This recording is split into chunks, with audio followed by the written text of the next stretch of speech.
নিরাপত্তার ঘেরাটোপে যেন সরকার প্রধানকে জনবিচ্ছিন্ন করা না হয় বলেছেন প্রধানমন্ত্রী তারেক রহমান। এসএসএফকে আরও দক্ষ করার ঘোষণা। বর্ষা শুরু না হতেই ভয়াবহ রূপ নিয়েছে ভোলার মেঘনা নদীর ভাঙন। বর্ষা ও জোয়ারের চাপ বাড়লে শহর রক্ষা বাঁধ ভেঙে বিস্তীর্ণ এলাকা প্লাবিত হবার আশঙ্কা। দেখছেন ট্রান্সমেন্ট সংবাদ শিরোনাম। আধুনিক বিশ্বের সঙ্গে তাল মিলিয়ে স্পেশাল সিকিউরিটি ফোর্স এসএসএফকে আরও কর্মদক্ষ করে গড়ে তোলার লক্ষ্যে সরকার প্রয়োজনীয় সব ধরনের পদক্ষেপ অব্যাহত রাখার আশ্বাস দিয়েছেন প্রধানমন্ত্রী তারেক রহমান। এসএসএফ-এর 40তম প্রতিষ্ঠা বার্ষিকী উপলক্ষে অনুষ্ঠানে প্রধানমন্ত্রী এই আশ্বাস দেন। তিনি বলেন, রাষ্ট্রপ্রধান, সরকার প্রধান এবং দেশে বিদেশে রাষ্ট্র ঘোষিত বিশেষ গুরুত্বপূর্ণ ব্যক্তিদের নিরাপত্তা নিশ্চিত করার সঙ্গে দেশের জাতীয় নিরাপত্তার বিষয়টিও জড়িত। তাই এসএসএফকে কৌশল এবং দক্ষতার সাথে তাদের দায়িত্ব পালন করতে হয়। এ সময় বাহিনীটির সদস্যদের পেশাদারিত্বের প্রশংসা করেন প্রধানমন্ত্রী। জনগণের বিশ্বাস এবং ভালোবাসার উপর তার আস্থা রয়েছে উল্লেখ করে নিরাপত্তার ঘেরাটোপ যাতে সরকার প্রধানকে জনগণ থেকে দূরে ঠেলে না দেয় সেদিকে বিশেষভাবে লক্ষ্য রাখার আহ্বানও জানান তিনি। এ সময় এসএসএফ-এর নবনির্মিত অত্যাধুনিক ফায়ারিং রেঞ্জ উদ্বোধন করেন প্রধানমন্ত্রী। দেশের অর্থনীতিতে উদ্বেগ বাড়াচ্ছে তীব্র তাপপ্রবাহ। যুক্তরাষ্ট্রের কর্নেল বিশ্ববিদ্যালয়ের একদল গবেষকের গবেষণায় দেখা গেছে অতি তাপমাত্রায় বছরে ক্ষতি হচ্ছে 170 কোটি মার্কিন ডলার। এই অতি তাপমাত্রা চলতে থাকলে 22% রপ্তানি কমার শঙ্কাও করছেন তারা। তাপমাত্রাজনিত বিপর্যয়কে দুর্যোগ হিসেবে বিবেচনার পরামর্শ জলবায়ু বিশেষজ্ঞদের। বিস্তারিত মামুন আবদুল্লাহ রিপোর্টে। তপ্ত রোদে যখন বেশিরভাগ মানুষই কিছুটা ছায়ায় আশ্রয় নিয়েছেন, তখনও 50ঊর্ধ্ব আব্দুর রহিমের প্যাডেল ঘুরছে। ভাগ্যের চাকা ঘোরাতে তীব্র তাপপ্রবাহেও তার মতো অনেকেই থেমে নেই জীবনযুদ্ধের এই সংগ্রামে। গত 2 দশকে এই অনিরাপদ তাপমাত্রা দিনের সংখ্যা বেড়েছে প্রায় 3 গুণ। 2000 সালেও যেখানে বছরে 35 ডিগ্রি সেলসিয়াস তাপমাত্রা অতিক্রম করেছিল মাত্র 46 দিন, সেখানে 2024-এ এসে তা বেড়ে দাঁড়ায় 120 দিনে।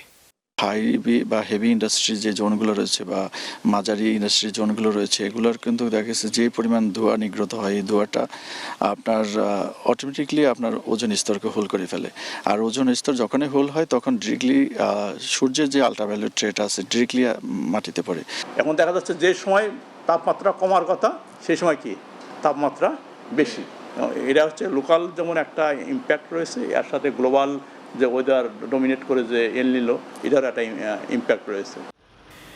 ল্যান্ডসেট কাউন্টডাউনের তথ্য অনুযায়ী 2010 সালে বাংলাদেশে প্রতি 1000 মৃত্যুর মধ্যে 4টিরও বেশি মৃত্যু তাপজনিত কারণে ঘটছে, যা আগের দশকের তুলনায় 33% বেশি। তবে লন্ডন স্কুল অফ ইকোনমিক্সের গ্রান্থাম রিসার্চ ইনস্টিটিউটের 2023 সালের এক গবেষণা অনুযায়ী বেশি ঝুঁকিতে রয়েছেন বয়স্ক মানুষ। গবেষণা বলছে 2017 থেকে 2021 সালের মধ্যে বাংলাদেশের 65 বছর বা তার বেশি বয়সী প্রায় 1430 জন মানুষ তাপজনিত কারণে মারা গেছে। তাই এটিকে দুর্যোগ হিসেবে দেখছেন জলবায়ু বিশেষজ্ঞরা। অতি তাপমাত্রাকে যেহেতু এটা জনজীবনকে ব্যাপকভাবে ক্ষতিগ্রস্ত করছে, তাদের শারীরিক, মানসিক এবং আর্থিক ক্ষতি হচ্ছে, এটি দুর্যোগ হিসেবে অফিসিয়ালি ঘোষণা করাটা খুব জরুরি। যদি একটা ন্যাশনাল হিট অ্যাকশন প্ল্যান থাকে তাহলে আমরা এই সমস্যাটার ক্ষেত্রে আমরা প্রস্তুতি নিতে পারি। বিশ্বব্যাংকের গবেষণা অনুযায়ী 2024 সালে তাপজনিত শারীরিক ও মানসিক স্বাস্থ্যগত প্রভাবের কারণে বাংলাদেশে প্রায় 2,50,00,000 কর্মদিবস নষ্ট হচ্ছে। এর অর্থনৈতিক ক্ষতির পরিমাণ প্রায় 1.70 বিলিয়ন মার্কিন ডলার, যা দেশের জিডিপির প্রায় 0.4% সমান। বাংলাদেশে অতি তাপমাত্রার কারণে আমাদের আর্থিক ক্ষতির পরিমাণ বছরে $1.7 বিলিয়ন। ল্যান্ডসেট কাউন্টডাউনের হিসাব বলছে 2024 সালে তাপজনিত চাপের কারণে বাংলাদেশের একজন শ্রমিক গড়ে হারিয়েছেন 391 কর্মঘণ্টা। মামুন আবদুল্লাহ, বাংলা ভিশন, ঢাকা। বর্ষা শুরু না হতেই ভয়াবহ রূপ নিয়েছে ভোলার মেঘনা নদীর ভাঙন। বর্ষা ও জোয়ারের চাপ বাড়লে যে কোনো সময় শহর রক্ষা বাঁধ ভেঙে বিস্তীর্ণ এলাকা প্লাবিত হবার শঙ্কা করছে স্থানীয়রা। পানি উন্নয়ন বোর্ড জানায়, প্রাথমিক পর্যায়ে দ্রুত সময় নদী ভাঙন রোধের জন্য জিও ব্যাগের মাধ্যমে রক্ষার কাজ চলমান রয়েছে। ভোলা প্রতিনিধি ফয়সাল বিন ইসলাম নয়নের পাঠানো তথ্য ও চিত্রে ডেস্ক রিপোর্ট। ভোলার ইলিশা, রাজাপুর, শিবপুরের শান্তির হাট হয়ে দৌলত খান, তজুমুদ্দিন ও চর ফ্যাশন পর্যন্ত প্রায় ২০ কিলোমিটার বেড়িবাঁধ এখন ঝুঁকিতে। ভোলা শহর থেকে মাত্র ৪ কিলোমিটার দূরের শান্তির হাট মাছঘাট এলাকায় মেঘনার ভয়াবহ ভাঙনে নদী চলে এসেছে বেড়িবাঁধের মাত্র ১০ মিটারের মধ্যে। কোথাও কোথাও নদী এসে ঠেকেছে বাঁধের মাত্র কয়েক মিটার দূরত্বে। এলাকাবাসীর আশঙ্কা, বর্ষা ও জোয়ারের চাপ বাড়লে যে কোনো সময় শহর রক্ষা বাঁধ ভেঙে বিস্তীর্ণ এলাকা প্লাবিত হতে পারে। পানি উন্নয়ন বোর্ডের প্রায় ৬ কোটি টাকা ব্যয়ে নেয়া জরুরি প্রকল্প নিয়েও উঠেছে প্রশ্ন। ভোলার ইলিশা মোহনার মেঘনার তলদেশ থেকে শত শত ড্রেজারে তোলা হচ্ছে বালু, আবার ওই বালু নিম্নমানের জিও ব্যাগে ভরে তীর সংলগ্ন নদীতে ফেলা হচ্ছে, যা কয়েকদিনের মধ্যেই নদীর স্রোতে ভেসে যাচ্ছে। আমাদের এখানে বর্ষা হওয়ার আগে নদী যেভাবে ভাঙতেছে, আমরা এখানে থাকতে পারুম না। এখানে অনেক মসজিদ মাদ্রাসা আছে, আর ওইদিকে এগুলি সব ডুবে যাইব, বেড়িবাঁধ ভাঙা যাইব। বালু ফালায় বালু বস্তার ভিতরে দিয়ে, এটা সরকারের কোনো চার আনার বেনিফিটও দেখতে আসি না। বস্তা জমায় বাড়ি দিলে বস্তা অর্ধেক নেই। এই বস্তা ভাঙিয়া মনে করেন কাটালে বাড়ি দিয়ে জমা বাড়িতে সব ভেঙে ছেড়ে যায়, আর বললো খেলাইলে মনে করেন এনে সেফ থাকে, ভোলা বেশি সেফ থাকে, আমরাও সেফ থাকি।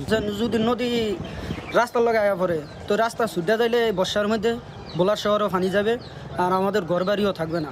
এদিকে পানি উন্নয়ন বোর্ড জানায় জরুরি ভিত্তিতে ১২ কিলোমিটার নদী তীর সংরক্ষণ কাজ চলছে। পর্যাপ্ত বরাদ্দ পেলে টেকসই সমাধান করা হবে। রাজাপুর ইউনিয়নে চর মোহাম্মদ আলী এলাকায় আমাদের উন্নয়ন রাজস্ব বাজেট থেকে বাঙ্গন মেরামত কাজ চলমান রয়েছে। শিবপুর এলাকায় যে কাজটি চলমান আছে, এটা লোকাল স্যান্ড ব্যবহার করে লো কস্ট টেকনোলজিতে বর্তমানে কাজটা চলমান আছে। যে প্রকল্পটি প্রকৃতির রয়েছে, ওই প্রকল্পটি অনুমোদন হলে তখন ব্লক এবং জিও ব্যাগ এবং উন্নত মানের বালি ব্যবহার করে কাজটি বাস্তবায়ন করা হবে। বছর বছর দায়সারা প্রকল্পে কোটি কোটি টাকা ব্যয় না করে দ্রুত টেকসই ব্লক নির্মাণ চায় এলাকাবাসী। Bangla vision news desk. দর্শক, এই ছিল এখনকার মতো। পরের সংবাদ সকাল 11টায় দেখার আমন্ত্রণ রইল। ধন্যবাদ সবাইকে।